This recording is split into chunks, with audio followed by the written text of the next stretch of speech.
Hello friends, compound interest topic हमारा continue है। इसके अंदर आज की वीडियो के अंदर हम देखेंगे जब हमें चक्रवृद्धि ब्याज दिनों के रूप में कैलकुलेट करके दे रखा हो तब मूल राशि या मिश्र धन पूछा जा सकता है। यानी जैसे यहाँ हमें एक वर्ष 200 दिन दे दिया है, कहीं पर 73 दिन होगा, 146 दिन होगा, तब हम उनको किस तरह से सॉल्व करते हैं और कुछ एक अन्य इंपॉर्टेंट क्वेश्चन भी देखेंगे। तो पहला क्वेश्चन हमारे पास है कि किसी राशि पर जो रेट ऑफ इंटरेस्ट है वो 12.5% है कि दर से एक वर्ष 200 दिन, यानी टाइम हो गया, एक साल तो पूरा है और 200 दिन है। इसका चक्रवृद्धि ब्याज हमें दे दिया कि कंपाउंड इंटरेस्ट है 4720 रुपये। तो वह राशि क्या है, प्रिंसिपल फाइंड आउट करना है। तो इस तरह के सवालों के अंदर या हमने जो राशि ज्ञात करने के क्वेश्चन पिछली वीडियोस के अंदर भी कवर किए हैं कि फ्रैक्शन मेथड का हम यूज़ करेंगे दर की सहायता से। तो रेट है हमारे पास 12.5%, ये होता है एक वर्ष के लिए। 12.5% का मतलब हो गया 25/2%। प्रतिशत हटाकर इसको 16 करेंगे, प्रतिशत हटेगा तो नीचे 100 लगाया जाता है, यानी 25/200, या इसकी भिन्न हो जाएगी 1/8। प्रतिशत से फ्रैक्शन बनानी आपको आनी चाहिए। इसका मतलब क्या हुआ कि 8 यदि मेरे पास प्रिंसिपल है तो उसके ऊपर एक ब्याज बनेगा तो अमाउंट कितनी हो जाएगी, 9 हो जाएगी। इसका यही मतलब होता है। अब यदि समय एक वर्ष होता, यहाँ एक वर्ष कंप्लीट होता, ये आगे एक्स्ट्रा दिन नहीं होते, तो यही टर्म्स हम यूज़ कर लेते, या यूँ कहें समय 2 वर्ष होता तब हम इसे 2 बार लिख लेते, इनको गुणा कर देते, या यूँ कहें कि 8 की स्क्वायर हम कर देते। इस तरह करते आए हैं। समय 3 वर्ष होता तब हम यहाँ क्यूब कर देंगे। तो इस तरह हम करते आए हैं। लेकिन यहाँ हमारे पास समस्या है। समस्या क्या है कि एक वर्ष तो पूरा हो चुका है लेकिन ऊपर 200 दिन भी एक्स्ट्रा है, तो उसके भी हम यही टर्म्स, इस तरह की टर्म्स हम लेके आएंगे, फिर उनको हम गुणा कर देंगे। तो इसलिए 200 दिन है, या यूँ कहें 365 दिन के लिए तो जो टर्म है वो ये यूज़ हो जाएगी 8/9 इस फ्रैक्शन की सहायता से, या यूँ कहें इस दर से। तो दर तो मेरे पास यही रहेगी, फ्रैक्शन तो यही रहेगी, चाहे कितना ही समय हो, गुणा अब समय कितना है, 200 दिन है, बटे 200 दिनों को मैं वर्ष में कन्वर्ट कर सकता हूँ। कैसे? 365 से जब मैं इसको नीचे डिवाइड करूँगा तो 8 से ये कटेगा 25, 25 से दोनों 5 पे कट रहे हैं 5, और ये कटेगा 5 7 35 और 73। इसका मतलब क्या हुआ कि इन 200 दिनों के लिए जो एक वर्ष से ऊपर का समय है, इसके लिए यदि 73 उसके पास मूल राशि है तो उसके ऊपर 5 ब्याज जनरेट होगा, तो अमाउंट हो जाएगी 78। ये चीज़ आपको समझ में आ गया है। अब आगे क्वेश्चन बहुत ईजी है। अब इनकी गुणा 8 3 24, 8 7 56, 584। इनकी गुणा 78 को 9 से गुणा करनी है। यदि हम 10 से करें तो हो जाता है 780, लेकिन 9 से करनी, एक कम से करनी है, तो 78 कम 78 उसमें से हम माइनस कर देते हैं। कहने का मतलब 702। तो एक वर्ष 200 दिन के लिए ये हो जाएगा प्रिंसिपल के यूनिट और ये हो जाएगी अमाउंट की यूनिट। तो कितना डिफरेंस है? जो डिफरेंस है मिश्र धन में से मूल धन घटाते हैं वही चक्रवृद्धि ब्याज होता है। तो ये हो जाएगा 118। तो 118 यूनिट ब्याज हम कैलकुलेट कर पाते हैं एक वर्ष 200 दिन का। लेकिन क्वेश्चन के अंदर क्या कह रहा है कि चक्रवृद्धि ब्याज 4720 रुपये जनरेट होता है। तो एक यूनिट की वैल्यू क्या हो जाएगी, यहाँ से 4720 बटे 118 ज्ञात करना है। राशि क्या है, तो राशि की यूनिट कितनी है टोटल, 584। 584 से हम इसको गुना कर देंगे। 118 चौके 72 होते हैं, तो इससे 4 पे कट रहा है 40, 0 4 चौके 16 हासिल 1, 4 8 32 और 1 33 हासिल 3, 4 5 20 और 3 23। तो 23,360 रुपये वह मूल राशि है। तो यहाँ से कई बार चक्रवृद्धि ब्याज की जगह सीधा मिश्र धन दे देता है, तब भी हम वह ज्ञात कर सकते हैं। हम इन यूनिट्स को काम में ले लेंगे। तो इस तरह के 1 2 क्वेश्चन और देखते हैं। एक और क्वेश्चन है इसी टाइप का है कि कोई राशि 16 सहित 2/3% की दर से, यानी अब रेट कितनी है, 16 3 48 और 2 50/3%। प्रतिशत हटाएंगे तो नीचे 00, 1 0 से 1 0 कैंसिल, 1/8 6। इसका मतलब 6 यदि जो मूल राशि थी तो उसके ऊपर 1 ब्याज जनरेट होता है तो 7 अमाउंट हो जाती है। अब समय कितना है, 2 वर्ष है, तो 2 वर्षों के लिए इसको हम 2 बार लिख देते हैं, या आप स्क्वायर कर दो, एक ही बात है। प्लस 73 दिन और हैं, तो 73 दिन का हमें अलग से इस रेट की सहायता से हम और आगे कैलकुलेशन करेंगे। जैसे पिछले क्वेश्चन के अंदर किया है कि ये 1/6 की दर से 73 दिन, और इसे हम वर्ष के अंदर कन्वर्ट कर रहे हैं तो ये हो जाएगा 365। तो 73 एकम और ये 5 यानी 1/30, यानी 30 यदि मूल राशि है, 1 ब्याज कैलकुलेट हो जाएगा तो अमाउंट हो जाएगी 31। अब इन तीनों की हम गुणा करेंगे ताकि फाइनल हमारे पास यूनिट्स आ जाएं। तो 36 दिए होते हैं 108 यानी 1080, और यहाँ इसकी 7 से गुणा करेंगे, 7 एकम 7, 7 दिए 21, फिर से 7 से गुणा करेंगे, 7 7 49, 21 7 147 और 4 151। तो अब क्वेश्चन के अंदर क्या दे रखा है कि वह 2 वर्ष 73 दिन के अंदर 15,190 रुपये हो जाती है। इसका मतलब वह अमाउंट है, मिश्र धन है। तो हमारे क्वेश्चन के हिसाब से कितनी यूनिट है अमाउंट की, 1519, लेकिन वहाँ कितनी कह रहा है, 15,190, यानी 1519 यूनिट की वैल्यू है 15,190। 1 यूनिट की वैल्यू यहाँ से इसके डिवाइड में आएगा।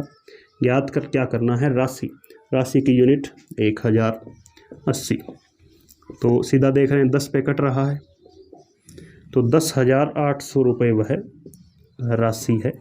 तो इस तरह से हम इजीली क्वेश्चंस को सोल्व कर पाते हैं।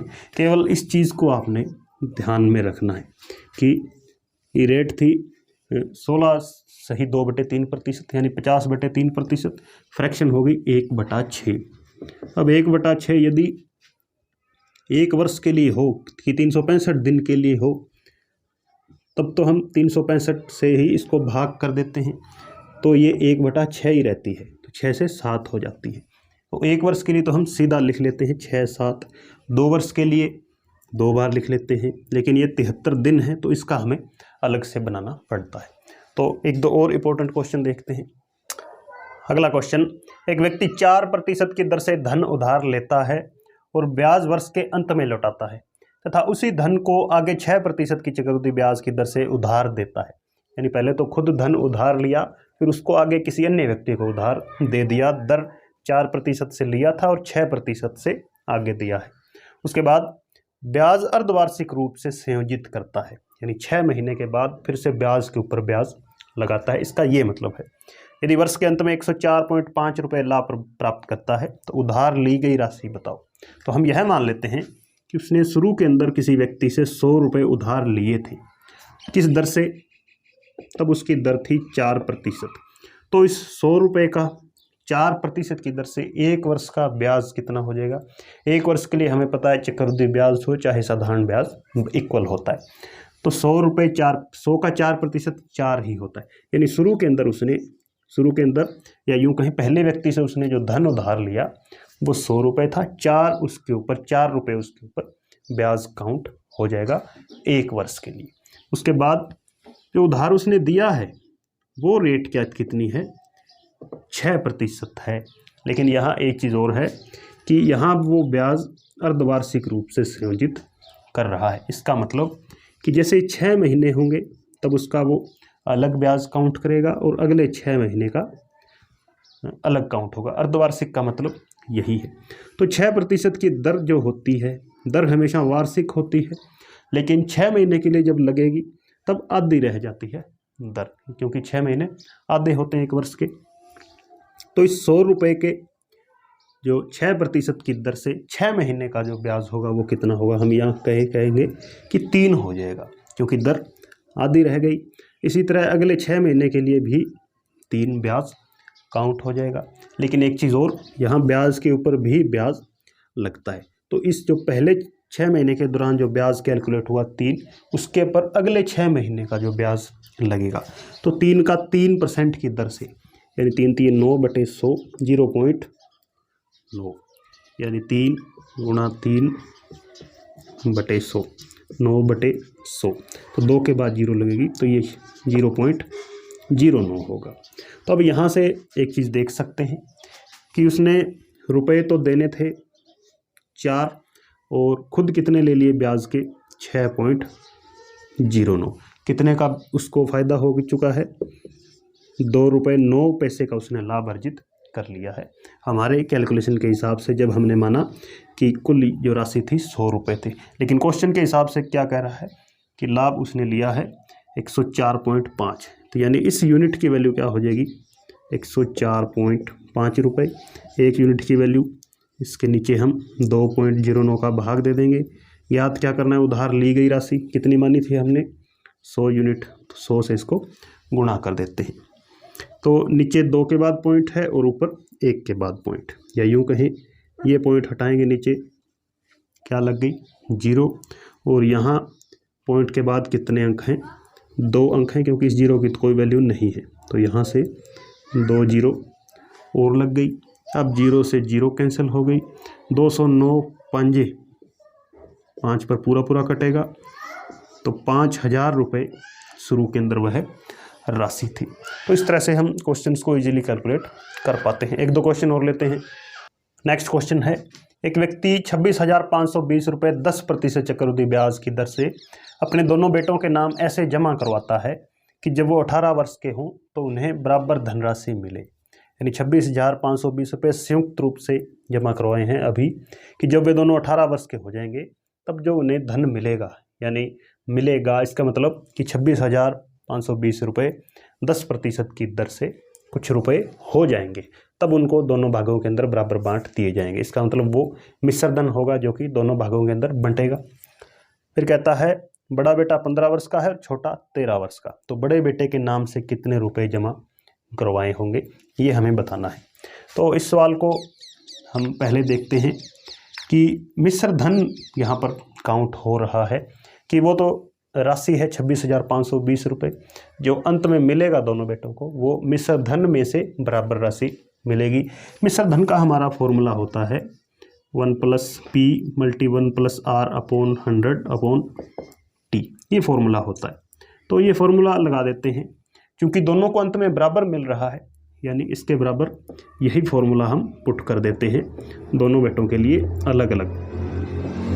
अब P पहले बड़ा बेटा है, तो बड़े बेटे को हम यहाँ उसकी राशि को हम B से डिनोट कर लेते हैं। 1 + R की वैल्यू 10 है अपॉन 100 टाइम। अब बड़ा बेटा कितने वर्ष का है, 15 वर्ष का है, तो जब वो 18 वर्ष का होगा तो कितने वर्ष का समय बाकी है, अभी 3 वर्ष, तो यहाँ हम 3 पुट करेंगे। छोटे बेटे को हम C से छोटा C डिनोट कर लेते हैं, यहाँ भी दर वही रहेगी दोनों के लिए। दूसरे बेटे के लिए समय क्या हो जाएगा, तो छोटा बेटा वो 13 वर्ष का है, यानी उसके लिए अभी 5 साल हैं। अब यहाँ से हम अनुपात बना लेते हैं, फिर जो राशि है ऊपर वाली उसके अंदर अनुपात से दोनों को अलग अलग डिवाइड कर देंगे। तो C को हम इधर ले आए, B/C हो गया, और ये इसके नीचे ले जाएंगे, तो 1 + 10 का मतलब यहाँ हो जाएगा 110/100, और इसके ऊपर पावर है 5, ये भी 110/100, इसके ऊपर पावर कितनी है 3 है। अब इसका मतलब क्या होता है कि जब हम इसको एक्सपेंड करते हैं, इसका मतलब 110/100 को 5 बार गुणा करने हैं आपस में, और नीचे 110/100 को 3 बार, तो हैं दोनों एक जैसे ही, तो कटेगा, यानी ये यहाँ पर कितनी रह जाएगी पावर, केवल 2 रह जाएगी। तो B/C 110/100 की स्क्वायर खोल देते हैं, तो 11 का स्क्वायर होता है 121 और 100 का स्क्वायर होता है 10,000। 2 0 से 2 0 कैंसिल, यानी अनुपात कितना आ गया 121 और 100, यानी B का हिस्सा कितना है 121 है और C का हिस्सा 100 है। कितनी राशि में से, इस राशि में से 26,520 में से। तो अब हम इनको दोनों जो अनुपात हैं इनको हम इनके अंदर बांट देते हैं, क्योंकि टोटल राशि हमारे पास दी गई है पहले ही। तो कुल राशि है 26,520, लेकिन अनुपात के अंदर राशि कितनी है, दोनों को जोड़ेंगे तो 221, और क्या ज्ञात करना है, बड़े बेटे के नाम कितनी राशि, तो बड़े बेटे का हिस्सा कितना 121 है। यहाँ से अब हम इसको डिवाइड करके देखते हैं, वो तो डिवाइड होगा नहीं। तो 221 का यदि पहाड़ा पढ़े, 221 एक कम 221, 44 442 2 पर चला जाए, यानी 120 पे पूरा पूरा कट हो चुका है। अब 12 से इसको गुणा कर देते हैं, 12 एकम 12 हासिल 1, 12 12 144 और 1 145, यानी 14,520 रुपये बड़े बेटे के नाम से राशि जमा करवाई। छोटे का पूछे तो हम यहाँ 100 से गुणा कर देते या इसमें से हम ये माइनस कर देंगे। तो इस तरह आज कंपाउंड इंटरेस्ट के कुछ एक क्वेश्चन हल किए हैं। Thank you.